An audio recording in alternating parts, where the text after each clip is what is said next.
कौन ब्रह्मा का पिता है, कौन विष्णु की मां, शंकर का दादा कौन है, हमको दे बता। ये जानने के लिए कृपया सुनिए। जगत गुरु तत्वदर्शी संत रामपाल जी महाराज के अमृत वचन सर्व पवित्र धर्मों के पवित्र शास्त्रों के आधार पर।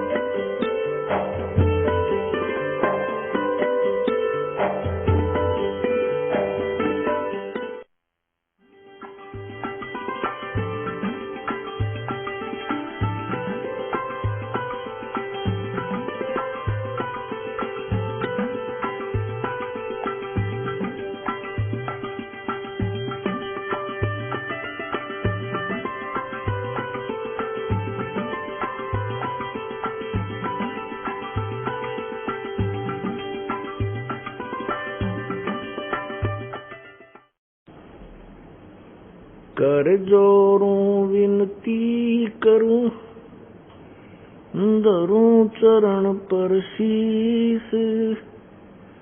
गुरु जी राम देवानंद जी महाराज ने दियो नाम बख्शीश। कोटि कोटि सिजदा करूं, कोटि कोटि प्रणाम। चरण कमल में राखियो मैं बांदी जाम गुलाम। कुत्ता तेरे दरबार का, मोतिया मेरा नाम। गले प्रेम की जेवड़ी, जहाँ खेचो वहाँ जाऊं मैं। तो करो तो बावड़ू, दूर दूर करो तो जाऊं। जो राखो तो ही रहूं, जो देवो सो खाऊं। जय इब कै सतगुरु मिले, सब दुख आँखों रो। चरणों ऊपर शीश धरूं, कहूँ जो कहनी हो।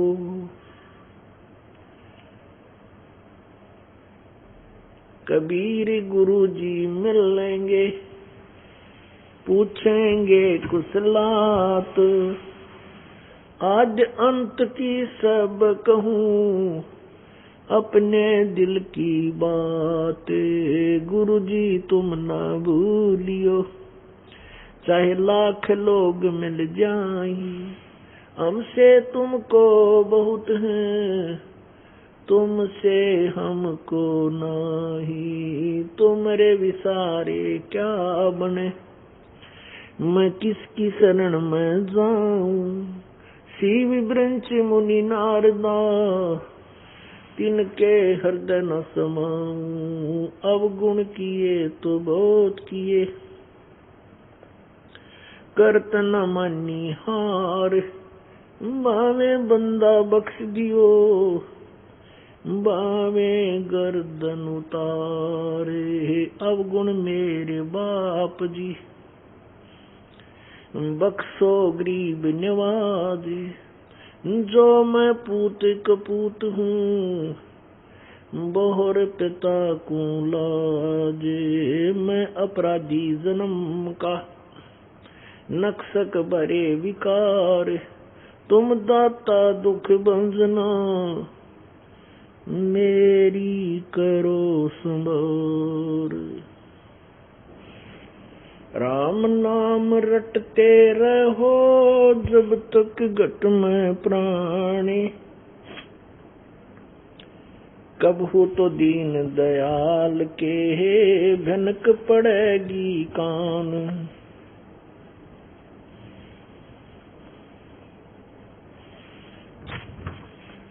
परमपिता परमात्मा सारी सृष्टि के रचनहार कुल मालिक कबीर परमेश्वर कबीर देव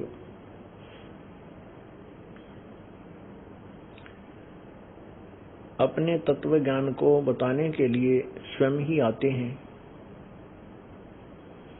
क्योंकि काल भगवान ने अपनी प्रेरणा से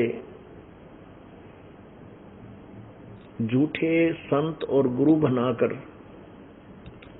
उनके द्वारा पूर्ण रूप से मानव समाज के अंदर अज्ञान फैला दिया गया होता है।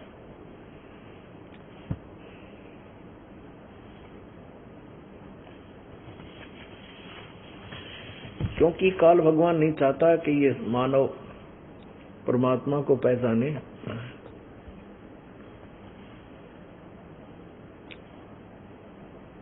और ये कल्याण करवा के यहां से निकल ना जाए, तेरे जाल से बाहर ना हो जाए।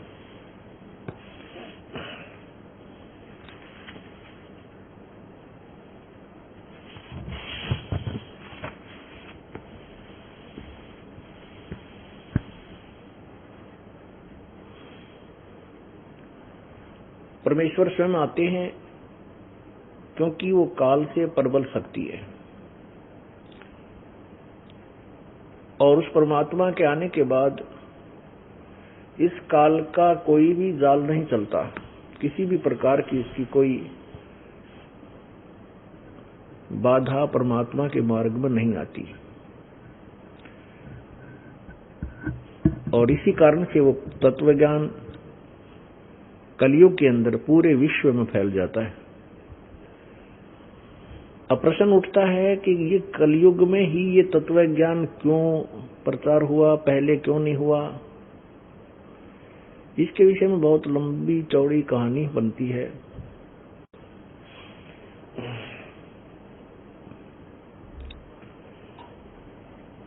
जैसे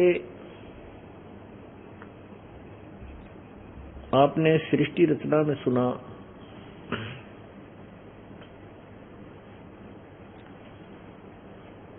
कि कभी पूर्ण परमात्मा के वचन से, पूर्ण ब्रह्म के वचन से 3 लोक स्थापित हुए। अनामी लोक पहले से था जिसमें परमात्मा विद्यमान थे। उसके बाद अलखलोक, आगमलोक, फिर अलखलोक और नीचे वाला सतलोक। सतलोक के अंदर परमात्मा ने अपने वचन से, पूर्ण ब्रह्म ने, सत्य पुरुष मीन अविनाशी प्रभु ने अपने वचन से, एक वचन से 16 द्वीप बनाए, और फिर 16 शब्दों से 16 पुत्रों की उत्पत्ति की।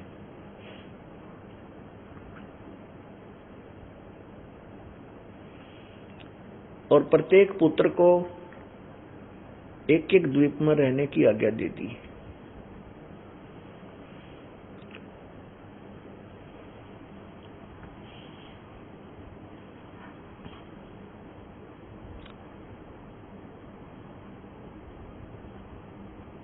उसके बाद परमेश्वर ने अपने पुत्र अचिंत से कहा कि आप शेष रचना करो। अचिंत ने अपनी वचन शक्ति से अक्षर पुरुष की उत्पत्ति की। अक्षर पुरुष जिसको परब्रह्म भी कहते हैं,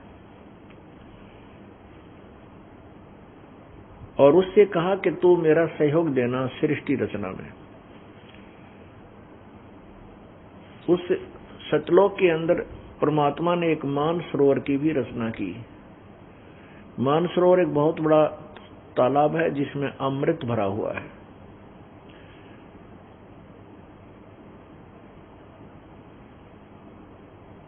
अक्षर पुरुष उस सरोवर पर गया, सरोवर के अंदर जाके प्रवेश कर गया और उसके अंदर ही विश्राम करने लग गया, सो गया। गहरे जल में जाकर सो गया, गहरी निद्रा में सो गया, बाहर नहीं आया।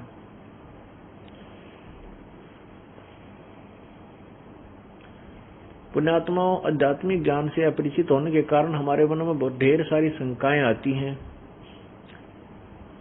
तो ये मन में आता होगा कि वहां वो सो कैसे गया जल के अंदर, मर क्यों नहीं गया? क्योंकि सतलोक के अंदर हमारा शरीर श्वासों से नहीं है। उसके लिए विचार करें, जैसे बच्चा माँ के गर्भ में रहता है 9 महीने, वहां बगैर श्वास के होता है, और बाहर आती वो श्वास के बगैर रह नहीं सकता, वायु के बगैर नहीं रह सकता। ऐसी स्थिति जानो कि परमात्मा ने वहां जो हमारा शरीर बनाया है उसमें श्वास की आवश्यकता नहीं है, वो बगैर श्वास के है।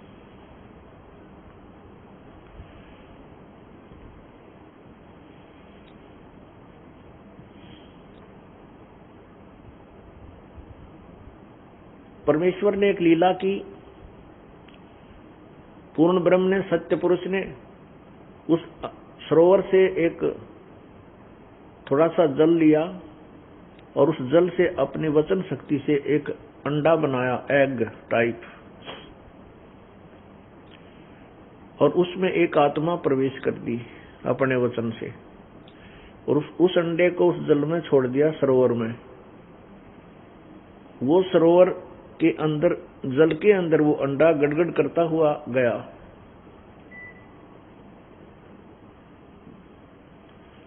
उसके गड़गड़ की आवाज से अक्षर पुरुष जो सोया पड़ा था उसकी निंद्रा भंग हो गई,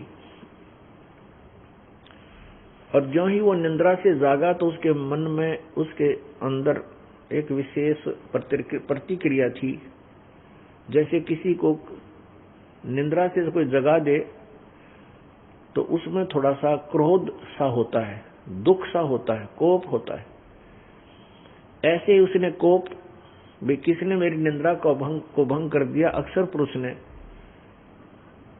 इस दृष्टिकोण से, क्रोध से उस अंडे को देखा जिसकी गड़गड़ से उसकी निंद्रा भंग हुई थी। अब जो ही अक्षर पुरुष का वो कोप से अंडा फट गया, और फटने से उसके अंदर से एक पुरुष निकला, उसका नाम ज्योति निरंजन रखा गया। आकाशवाणी हुई परमात्मा की कि तुम दोनों बाहर आओ। उसको क्षर पुरुष भी कहा है, वो जो अंडे से उत्पन्न हुआ। क्षर पुरुष कहो, ज्योति निरंजन कहो, आने वाले समय में यही काल ब्रह्म कहलाता है। अब अक्षर पुरुष उस सरोवर में पहले था, उसकी दृष्टि से वो अंडा फूटा, उसमें से वो क्षर पुरुष निकला, ज्योति निरंजन बाहर आया। आकाशवाणी हुई परमात्मा की कि तुम दोनों बाहर आओ। अक्षर पुरुष तो सोया पड़ा था, तुझे जगाने के लिए ये अंडा, ये सारी लीला की, और तुम दोनों बाहर आकर के अचिंत के लोक में रहो। उसके बाद अचिंत से प्रभु ने कहा कि अब तू कोई कंस्ट्रक्शन नहीं करेगा, मैं स्वयं ही करूंगा। कारण ये है कि परमात्मा ये दिखाना चाहते थे कि कहीं ये बच्चे बाद में अपनी टांग ना अड़ावें कि हम भी अपनी अलग से सृष्टि बना लें। ये दिखाना चाहते थे परमात्मा कि तुम योग्य नहीं हो कुछ भी करने के, उलझ पुलझ होकर के यहीं रुक जाओगे। कोई भी कार्य समर्थ के बिना नहीं होता।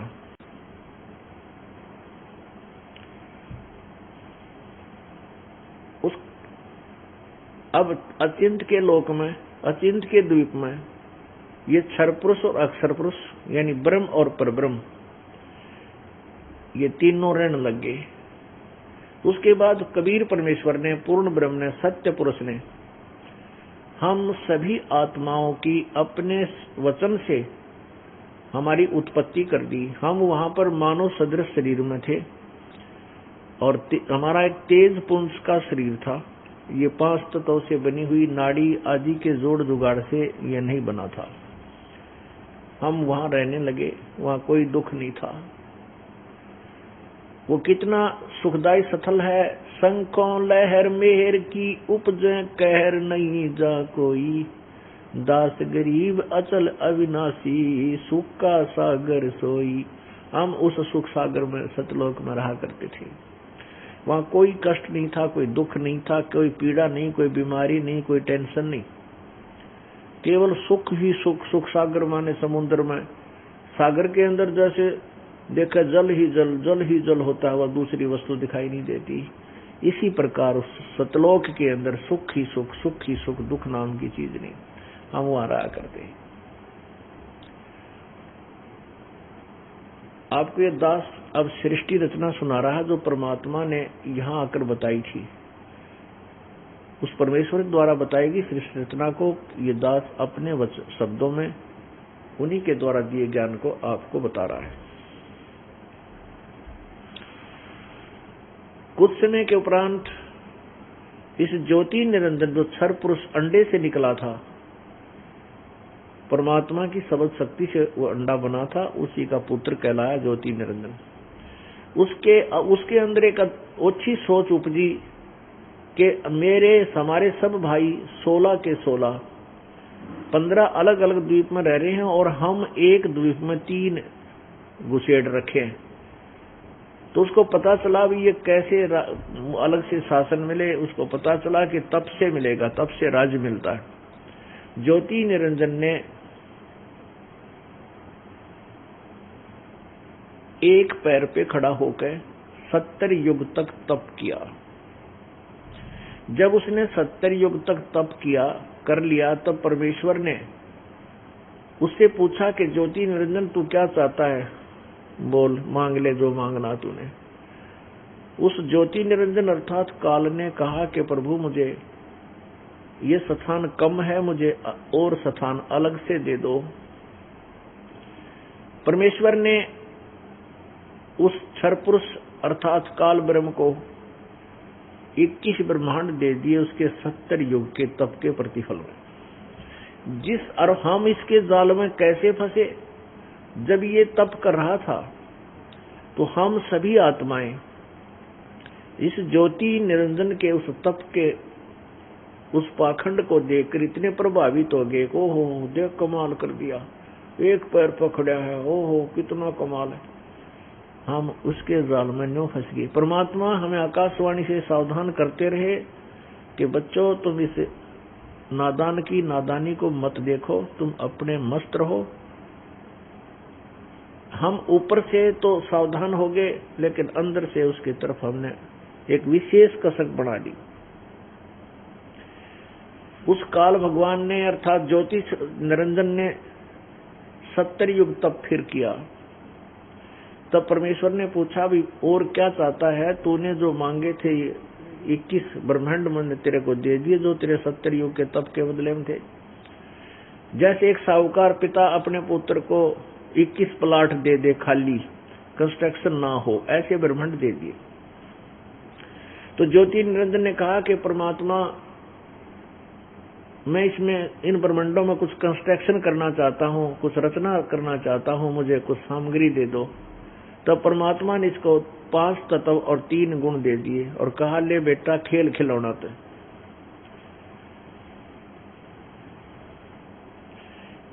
अब काल भगवान ने सोचा कि मैं इसमें कंस्ट्रक्शन भी कर लूंगा, मटेरियल मिल गया, परंतु मैं अकेला इसमें करूंगा क्या? कभी उस प्लाट में जाऊंगा, कभी मकान बन गया, मान लो प्लाट ब्रह्मांडों में कंस्ट्रक्शन भी कर दी, तो मैं अकेला करूंगा क्या? मेरे साथ कुछ आत्मा भी चाहिए, प्राणी चाहिए मुझे। इसने इस सोच से फिर तप किया। तो प्रभु ने पूछा क्या मांगता है तू, बोल, जो मांगा था तूने मैंने तुझे दे दिया, अब क्यों बार बार हट करता है? तब ज्योति निरंजन ने कहा पिताजी, हे परमपिता, मुझे कुछ आत्मा दे दो, मुझे कुछ प्राणी दे दो, अकेले का दिल नहीं लगता। तब परमेश्वर ने कहा कि ये मेरी आत्मा है, मेरे बच्चे हैं, इनको मैं किसी कीमत पर, किसी तेरी भक्ति पर, किसी तप के कारण मैं नहीं दे सकता, ये तुझे नहीं मिलेंगी, ये नहीं दे सकता। और मांग ले, तूने कोई ब्रह्मांड मांगने हैं और स्थान लेना और दे दूंगा तेरे को, 10-20 ब्रह्मांड और मांग ले। अब परमात्मा को पता था कि कुछ आत्माएं इसके ऊपर इतनी आसक्त हो चुकी हैं कि ये यहाँ रहने के काबिल को नहीं, वो पति भर्ता पद से गिर गई। हम अपने पिता, परम पिता, अपने मालिक स्वामी कबीर भगवान के अतिरिक्त इस ज्योति निरंजन को अधिक चाहने लगे। इसके अंदर हमने कसक बना ली, इतनी जबरदस्त कसक बना ली कि हम परमात्मा के कहने से भी इससे दूर नहीं हो सके। हम पति भर्ता पद से गिर गए, जिस कारण से प्रभु परिचित हो गए कि ये यहाँ रहने के काबिल नहीं है और ये इसके साथ चले जाएं तो बढ़िया है, ये धक्के खा लें और गधे कुत्ते सूर बनकर बिरान माटी हो लेगी, ये फिर आओगे जब टेकेंगे यहाँ पर। परमेश्वर ने कहा